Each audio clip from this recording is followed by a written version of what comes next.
Hi there. This is Kate Hadley, the Director of Mentoring at Oakcrest School, and I'm here to present episode number 2 of our little series called Inconvenience, Rightly Considered. This is a production of the Parent Support Team to help our parents throughout the whole corona crisis. So we're trying to have some inspirational and yet some very practical tips. You might want to go back and look at our episode number 1, which was the 10 best things to do with your family and friends during quarantine. Today, we're going to talk about the 10 best chores to teach your children. Now, I know best is kind of a relative word, best for who, but I still thought it would be a kind of a fun thing to do. Many years ago, I read a study where they were interviewing and surveys of very successful men. And they were trying to find out what the common denominator was. And it turned out it wasn't education, it wasn't intact family, it wasn't what college they went to, it wasn't race. The one common denominator that they could find was that these men all did chores as a child. So I think chores are kind of important. But I forgot to introduce here my family, who is going to give you some of their insights about chores. Because we were kind of a family that had some pretty set up chores. Since we had so many children, it seemed like the best way to handle things. So let me introduce my daughter, Elizabeth. Raise your hand. And you all know Miss Hadley, Megan, and my son, Alex. And then we also have my other son, Tim, and his wife, Becca. We're going to be able to see it from the daughter-in-law's point of view. So I've already introduced the idea, guys, of best chores. Can you jump in and tell me what you think? What did you think of that concept of best chores? Are they good, or just best meaning took the least amount of time, or what did you think of chores? Are we talking daily or Saturday chores? Oh, well, everybody has a different method. Go with whatever you like. Saturday chores stuck out in my mind probably more just because they, were part of a weekend when you were wanting to play outside and you were stuck inside doing chores. But the ones that probably stuck with me the most were washing or doing the entire kitchen floor, cleaning it, because I actually got to spend a little time alone, which in a big family was kind of nice. And I would just have the entire kitchen to myself, and I was allowed to kick everyone else out and listen to my music and go about my business. Yeah. My favorite was when I was probably 8 years old. I would eat dinner, and my job was to clean up after dinner. So I'd eat dinner as fast as I could, go outside to keep playing with my friends, and then come back in for second dinner, because there was so many helpings of everything. I would have a second dinner, as Liz said, by yourself, which was very nice. And I was always near the bottom of the table. So that's kind of the scene from Yours, Mine, and Ours, where you're trying to reach for the toast, and then some older kid grabs it away from you or something like that. So this always gave me a chance to have the scraps. Yeah, exactly. Unimpeded dinner. So it was my second dinner. Megan? I think, unlike Liz, I actually hated mopping because as a little kid, when you have to move all the furniture out, like the chairs and stuff like that, nowadays I do it and I'm like, don't even think anything of it. But when you're 11 or 12, moving the chairs seemed like such a Herculean task that I absolutely hated mopping. Best Saturday chore, I like vacuuming. There are none. Which one? Vacuuming's pretty good. There are no good Saturday chores. How about washing the walls? That was one that did not understand for even a minute as a child. Still So don't frustrated. I understand. thought that she was just making stuff up so that because she'd run out of chores, and this was just It was. I had to making have up this thing. number of Nobody chores else. even for each child. And so How did you wash walls? What did that That's the entail? thing. I couldn't see anything. I thought there was more. You took a sponge and you took the 409 Yeah. and you walked around. Walked around That's it? aimlessly, Dirt. squirting and sponging. Well, Squirting handles sponging. and light switches, We call those touch points. touch points. In hindsight, though, I mean, it taught me a lot about like just attention to detail, the little things, and Our walls were clean, like cleaner than any other house. You went up to the Kirk's house up the street, fingerprints. fingerprints everywhere. Tim, don't you remember that? Yeah, but this taught me also that sometimes bosses will just give you busy work. What about you, Alex? I hated all the big chores just because they were such a pain. So I actually preferred I would do all my small chores like immediately because then I got to highlight them all off the list, like highlight 5 at a time. But looking back at it, I mean, they were kind of funny. Like we would just have this junk basket where over the course of the week you would just throw stuff that you didn't know whose it was. And then one of the jobs was just to like redistribute it on Saturday. Ooh, another good one is hangers. Oh yeah. That's not a Good real job. chore. Love that job. Where So you go to everybody's closet and you collect all the hangers and No. you bring them. you gotta leave 2 hangers because you don't know if they have a shirt out or something like that they're gonna hang up. Exactly. And then you bring the extras down to the laundry room. I remember being the I'd first. like to encourage our parents at Oakcrest realize that this is a very good time to institute or to approach this idea of chores in the family. We have more time, and you can actually teach your child some of these things: how to clean a bathroom, how to wash a wall. I think, and you guys can tell me if I'm wrong, it is supposed to help us feel like a team. Like everybody has responsibilities in the family, and everybody helps the entire group. So chores are not just make your own bed and keep track of your own things. Chores are for the common good. And I also think that they are skills that you will use in the future, that your child will use in the future. And that's where I would like Becca to say something about what her favorite chore is that Tim knows how to do. Because of me. I don't know if knows how to do is the best word. He's comfortable doing. Yeah, no, I'm just very thankful that I married someone who knows how to do all these things. It's just really nice, kind of like what you're saying about being on a team. It really feels like we're a team when we're cleaning up the house. Or Tim knows that there's some chores that I really just don't like doing, like dishes. And so whenever he offers to do the dishes, I take him up on it, but I know it's because he is offering it because he knows that I don't enjoy it very much. So it's really nice to have someone who, knows how to do the laundry and separate whites from colors. I don't know, it's just something very basic, but I know from college, not everyone was taught how to do those things. So, yeah, and a lot of the yard work. As our kids got older, when we had a lot of children at home, I was the queen of color coding charts. I mean, if Excel had existed in those days, I would have been all over it. And so we had charts all over the place. We rotated jobs because. May I just say that the rotating day was the scariest and most exciting day of the month because you knew that you were going to be done with whatever chores you'd been doing that month, but you were terrified that you were going to get stuck with bathrooms that month. That was just, you were so thrilled that you didn't have to do walls, but you were so terrified of bathrooms. Well, I don't know if you realized it, but I used to rotate them by school season because that indicated how often you were going to be home. Like there was no use giving you the chore of setting the table before dinner if you weren't going to get there for dinner because you were at baseball practice. So I should have played more baseball. Then you would have had clearing the table more, I guess.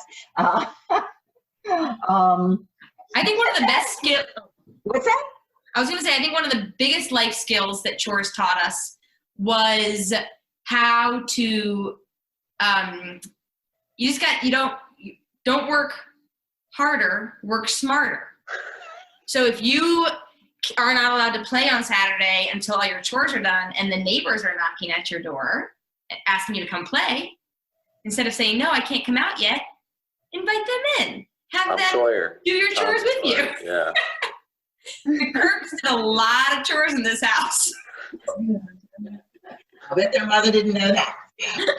The thing is, the chore chart was great for us because we had so many kids.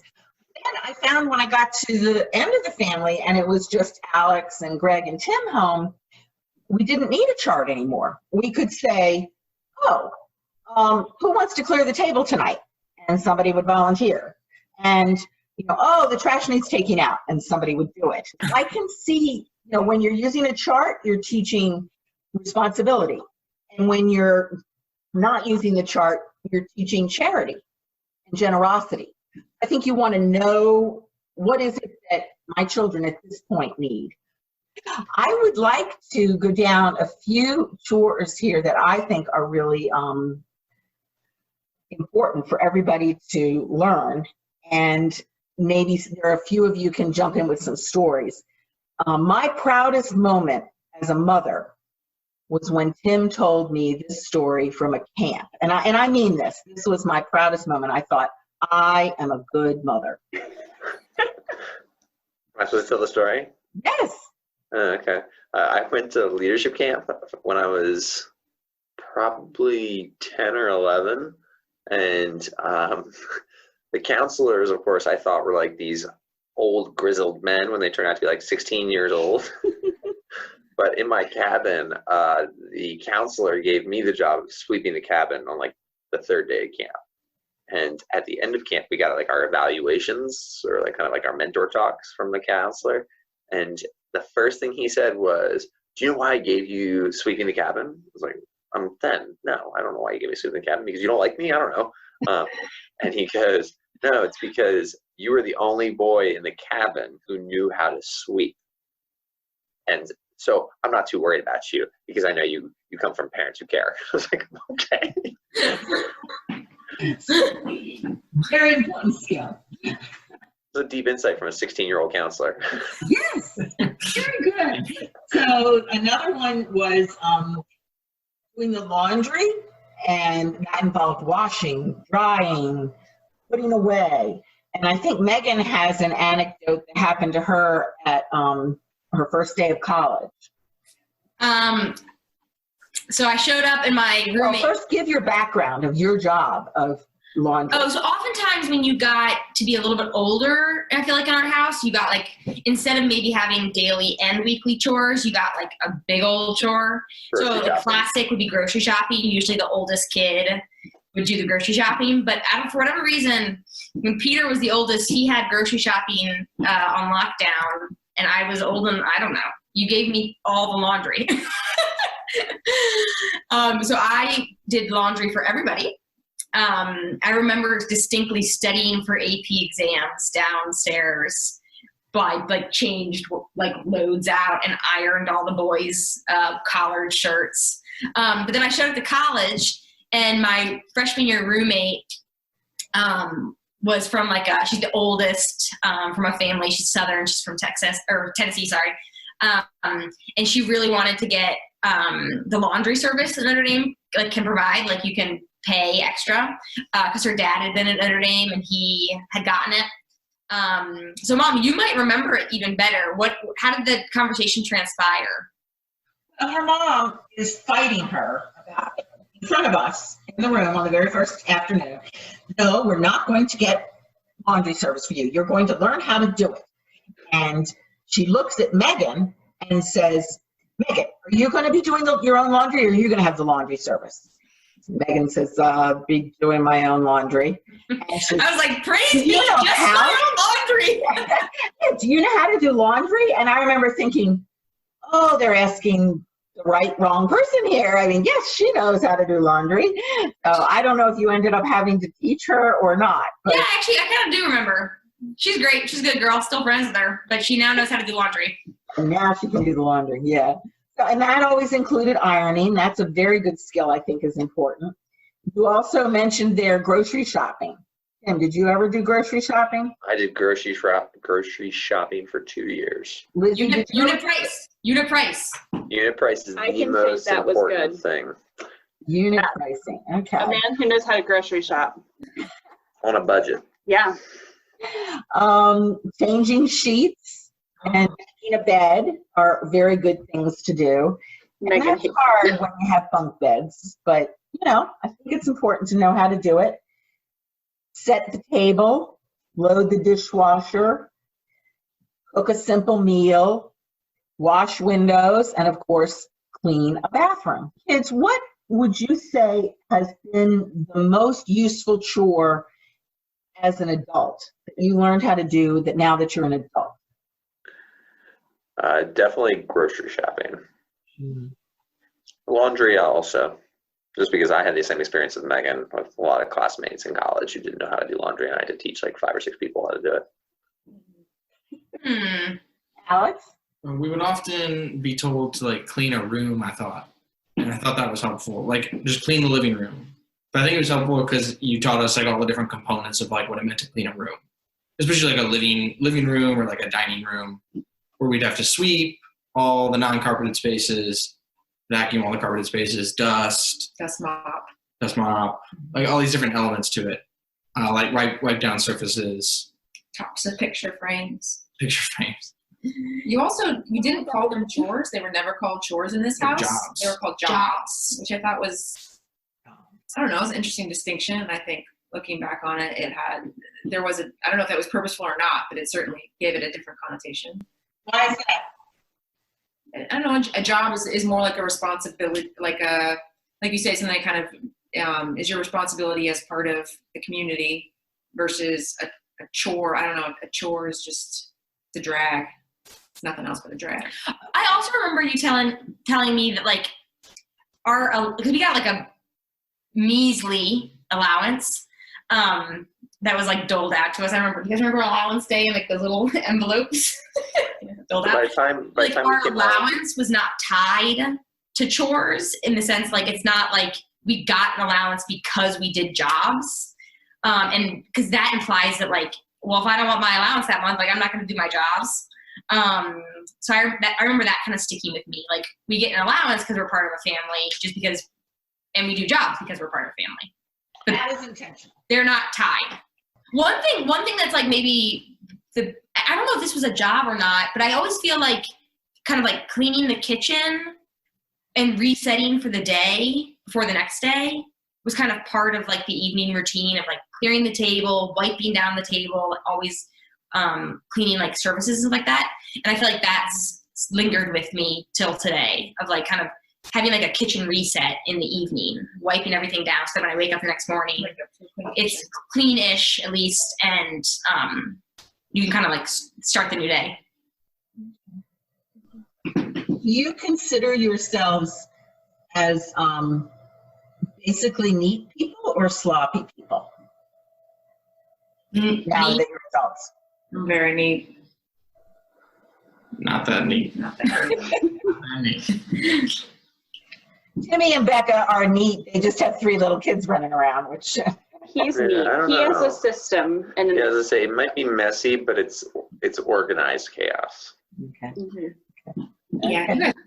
Well, thank you so much, guys. The last thing I wanted to say to our parents is that if you get some of these things started now, it's really important to keep it up when life goes back to normal, even in September, even after school starts. Because I don't know if you guys remember this, but chores took precedence over homework and everything else. Schoolwork and extracurriculars only occasionally excused you from a responsibility. But I figured somehow you'd always get your homework done. But if I let homework come first, you'd probably never get around to the chore. Do you remember any of that? I do recall making negotiations with you as to I will go grocery shopping tomorrow because I have Okay. something happening today, and but it forced me to be on top of my schedule and my calendar and kind of what things I had to do and what things I had to kind of let fall by the wayside. I remember that happening. But you would say, for example, you'd let us go to a sleepover on a Friday night, but then we had to do chores. The agreement was we had to do them as immediately when we get back, even if it's Saturday afternoon. I remember that. Okay. All right. Well, I want to thank everybody for tuning in. And I want you to look forward next week to episode number 3, where Terry Collins will be hopefully talking with some of her children about the 10 best interesting conversation for dinner time for the table. So They got a better topic than we did. they're more interesting people. I don't know. We're neat and organized. That's what we Number got. 4 will be on some skills, some social skills, and some more advanced skills, like putting together IKEA furniture that you probably should teach your children before they head off to college. Okay, thank you very much. We'll see you later. Bye-bye.